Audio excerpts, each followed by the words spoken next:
we are starting off today with the Chiefs beating the Browns on Sunday afternoon. Yeah, so this game was a pretty good game. I mean, the Browns come out and they look really good, and honestly, even though they lost, they still look really good. You can consider it kind of a moral victory. But Patrick Mahomes comes out and does what he does: 27 for 36, 337 yards, 3 touchdowns with no interceptions, and he rushed for a touchdown.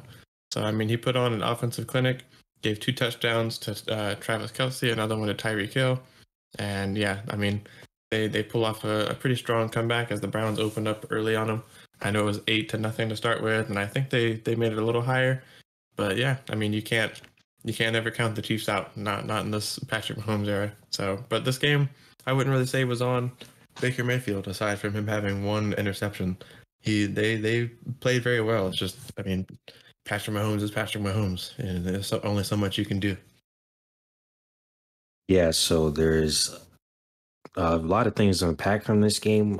One, you just mentioned, this game is not on Baker Mayfield. Obviously, he threw the interception at the end, which sealed it. But you can't say the entire game is on Baker. And I think people are a little too quick to overreact to week one. Yeah, and that's across the board with all teams, regardless of whether you won or lost. But you can't act like Baker lost this game for them. They pretty much came out after half. They were good for a little bit, and then just after that, the Chiefs took over. The Chiefs had the ball for so long in the third quarter, and the main three things that killed them in this game. Well, I'd say four things actually. Letting Mahomes be Mahomes and throw the ball over the field.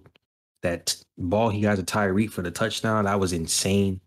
You could call it a lucky throw if you want, but it still took a little bit of skill just for him to be able to do that. The corner obviously was just completely out of position there, so that's what led to that. But either way, he still had to make the throw, and Tyreek still had to take it in. Number two, the fumble from Nick Chubb, which you definitely won't see from Nick Chubb a whole lot. That one definitely hurt because they were up at that point still, and if they could have gotten it down the field, because they were really back up at that point, they could have gotten it down the field and put up 3 points or put up a touchdown more likely than not. The way their offense was playing, at least in the first half, that would have made it a lot harder for the Chiefs to be able to come back. Baker Mayfield's interception at the end, that was bad.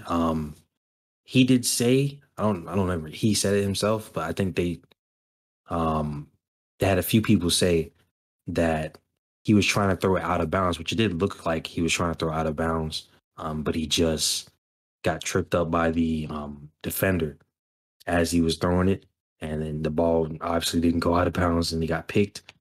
He still has to take credit for that. Regardless, he did throw the pick, so it's there, but I don't think that it should be. We should act like the entire game was on Baker for that, but it was a problem. And then for me, the biggest thing is the punter miscue. I understand the punter, once he messed up on the snap there, I understand he was trying to do something with it, but you're all the way backed up inside your own 20 with the ball. It's 4th and 13, I think it was, or something like that. It was 4th and decently long. You screw up that snap and getting the ball, you can still try to at least pick it up, for 20, 30 yards or something. He took off instead, and obviously a punter's not going to be able to outrun special teams guys for the Chiefs. So that led to a score for Kansas City, and it was just those mistakes. They only lost by 4 points, so they could have easily won this game. They should have won this game, but those few mistakes there, that's what killed them. So, hats off to Cleveland for the performance. But obviously, Myles Garrett said it earlier today, there's no moral victories. So even though you say hats off to them, they could have had this game, and I know they're kicking themselves about it. Yeah, I think, there's no more victory. This comes up as an L on the stat sheet, but I think they can look at this as there are a few things they could have improved on, and they could have taken down one of the top teams in the league at home on opening day. And so, I mean, they were really close to it. Like you said, it was a 4-point loss, and the Cleveland rushing game was just incredible. I think it was every score they had was a rushing touchdown. And I mean, not to say Baker did bad though. He only missed 7 passes. He had 321 yards, and so this was Cleveland's game. But they, like you said, it just came down to a few mistakes that really ended up kind of eating them alive. And I know this is a game they'll probably beat themselves up over. They met in the playoffs last year. These two teams could very well meet again. I would imagine Cleveland would be keeping track of these mistakes, though the Kansas City playoff Chiefs are going to be a lot different than the Week 1 Chiefs. But you would imagine that the Cleveland Browns would be different in the playoffs too. That's a while from now, though. I think really what they have to look at, they have to understand that their running game was great. They can keep doing that kind of running game. They've got to maybe get a few more, good passing games going on, and get a better balance. Though I mean, if the running game is working as well as it was for them, there's not much reason to, switch up what you're doing. But yeah, the punter, you can't do that ever again. And that interception for Baker, it's unfortunate. It's going to make people say that he lost that game, but it was just a bad mistake. And then Nick Chubb's not going to fumble like that very often. So this was a very easily winnable game for them. They just had a few mishaps that kind of snatched it away from themselves. And I think it's something that they can easily repair, and they should be a scary team this year. I mean, it's weird to think about that the Browns are actually kind of probably a rough team to see on your schedule. I mean, they're good defensively and offensively. They just have to watch their own mistakes and be sure that they play a lot cleaner than this. Really cleaner than they did in the second half. Yeah, I mean the big thing, the fact that they let the Chiefs score 23 of the 33 points in the second half, and they only put up 7, which was in that fourth quarter. I mean, you just can't let that happen. I know you can only contain the Chiefs, but for so long. But for you to collapse like that, along with those turnovers, of course, that's just unacceptable. You can't let that happen. But it is week 1, and we'll say this, more than once. We're not going to overreact to just one game. All right. Yeah. There's 17 games now instead of 16. So with the extra game, you have an extra opportunity. So we're not going to freak out. And obviously, going forward, you said Nick Chubb won't fumble like that again. I don't think the punter will ever do that again in his life. Baker Mayfield has to take care of the ball on the last drive, because if he didn't throw that pick, he would have thrown it out of bounds. You still have time left on the clock, or take the sack there, either one. You still have time. So they could have gone down the field and scored a touchdown possibly. So it's not as if they were dead in the water or anything like that when he threw the pick. Like, they still could have had an opportunity. So I think, like you said, the Browns will be good this year. They beat the heck out of the Steelers last year in the playoff game, winning their first playoff game in years. And they almost beat the Chiefs last year after Patrick Mahomes got injured, and Chad Henne came in and won the game for him. So I think the Browns will be good this season. There's just some things that they got to improve on, and it is on Baker Mayfield to be that guy come fourth quarter time. I don't want to sit here and act like Baker's a scrub or anything, because he's definitely not. I think he gets a lot more criticism than he deserves, like a lot of other guys that we'll mention later on. But he definitely has to step up come fourth quarter time. You cannot throw a pick like that.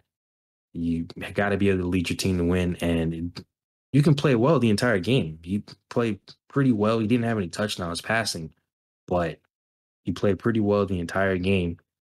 All you're going to be remembered for is that interception at the end. So as long as he can, minimize that kind of thing from happening going forward, I think the Browns will be fine.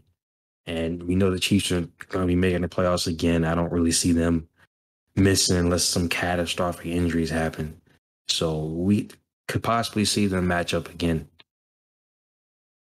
Yeah, it'd be a fun matchup for sure. And like I said, I mean, they had a fun matchup last year. I mean, hopefully, if they did match up this time, everyone stays healthy. And it was cool last year to see Chad Henne come in and be able to still salvage that game. But yeah, I think this was a cool matchup. I would love to see these two teams go at it more than once a year, but that's just not the way the league works unless they do make the playoffs together or against each other. So yeah. I think this is obviously an L for the Browns, but I do think it's one that they can easily learn from, and they should be able to bounce back from. And it's nothing they should take too hard, They had one of the top offenses, and or maybe the top offense in the league, come back and do what they do in the second half. And like Taryn said, it's you just can't let a team score 23 points and a half to year 7 after already having the lead on them. It's going to be a swift loss that way. So you can't let the Chiefs do that. Like it's hard to contain that offense, but you have to at least contain them a little better than that, or at the very least, you have to keep the pace with them, and that just didn't happen. And yeah, that Patrick Mahomes to Tyreek touchdown, where he just got on they took the field and he just tosses a rocket. That's a defensive mishap that you can't allow to happen. So there's small things that pile up and give you a 4-point loss to one of the best teams in the league. It's painful, but it's not season ending. You mentioned defensive mishap. I want to talk about a little different type of one. The whole situation with Ronnie Harrison on the sideline with the coach. That was just, I mean, that was just a mess. From what it looked like to me, it looked like he was trying to get up off the guy, and then he went to step over, and then one of the Chiefs players got in his way, and then that's when he kind of like stepped back, whatever. I don't think he was trying to like step on the guy on the ground. And that's, I assume the coach thought he was, pushed him. Coach shouldn't be doing that. And Ronnie pushed back. He shouldn't be doing that. I don't feel like he should have gotten ejected unless the other coach got like more than, they did call unsportsmanlike or whatever, but I don't know, because that doesn't really sit right with me, because the coach shouldn't be pushing him. He shouldn't be pushing the coach. So I don't see how he just gets the ejection. It's been a few days. I don't think they're going to do anything other than that, but that one just didn't really sit right with me. I hate to call it a bad call, I guess to say. I'm not sure what else you call it though, because the coach initiated it, and if the player is going to be ejected, then so should the coach, or whatever happens to the player should be equal to the coach, because the coach was the clear initiator there, and it just wasn't. I don't think it was right for him to be ejected and the coach just to get essentially a slap on the wrist. I mean, unsportsmanlike, not great. It's not really a slap on the wrist, but on the wrist. But when you do the same thing to someone and that someone gets ejected and you just get the unsportsmanlike call, then it essentially is just a slap on the wrist and it doesn't really do anything. So I think it was a bad way to handle that situation. Yeah, I mean, the reps are going to get a whole lot of flack this year, I know for sure, because of the new taunting rule. And, there's going to be pass interference calls that you don't call. We'll get to that with our next segment. But they kind of deserve it here, because I don't really see how you don't give the coach an equal punishment there, because they initially called that penalty on them on the sideline or whatever. And then they went back and called, Ronnie, got him out of there. So I don't see how you don't. I don't know if people watching noticed or what, because it didn't really seem like anybody said anything about the coach pushing him, because he thought the guy was being stepped on purposefully. But it's just got to be better than that. I know Ronnie is like, look, I'm not going to let this guy push me or whatever. Like, what's his problem? But you just got to keep your cool there. Because if you're one of your best players on defense, you just got to be able to keep your cool and stay in a game like this, because against a team like Kansas City, they're going to need you. Yeah, it's interesting to think about what the game could have been if Ronnie was in it the whole time. We could have seen maybe a little bit less of a takeover by Kansas City at the end, but that's all hypothetical. I mean, there's no way to actually measure what would have happened. But yeah, the point remains is that Ronnie should have known better and knew his team would have needed him against an offense like that. And I mean, it sucks. So it's just a sad situation. Yeah, but either way, it was a great game, and first big afternoon game for the NFL in week 1. So enjoy it all around, and hopefully, like we said, these guys will match up again in the playoffs.